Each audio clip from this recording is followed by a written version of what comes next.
选人侯友宜竞选办公室今仔日来成立，地点伫新北市的邦桥。新北市的副市长谢正达、副秘书长张基强拢请时来投入着选战。侯友宜嘛对准着民进党开始来攻击，先是针对着民进党东港性骚扰的案件，痛骂讲这是可耻见笑的代志。讲偌清着一个就任，都甲当时暗砍着案情的苦家店揪起来做副秘书长，到底是毋是有共犯的关系？这拢爱交代。侯友宜嘛针对着2025非核加横的政策，大大来警惕着民进党一再来欺骗选民。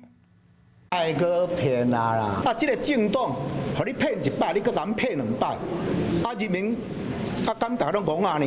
回来全开伫骂民进党，国民党总统参选人新北市长侯友宜讲的是能源问题，很多事情都没有做好，然后又要骗，这把做不到，你就告诉民众我做未到，咱台湾就是袂当欠电啦。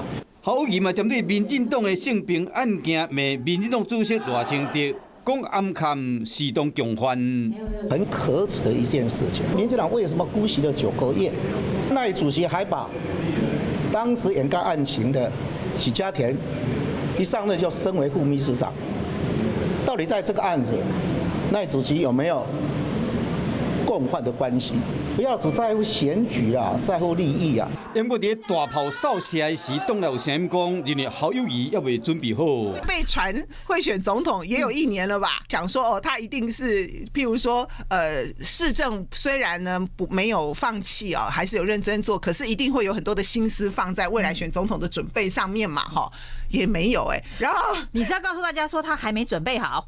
是讲侯友宜竞选的办公室已经正式成立啊，地点伫新北邦桥大本营，其中负责选务工作的新北市副市长谢正达、市府副秘书长张基强拢实质加入选战。新北市议员江宜真甲李家凯做发言人。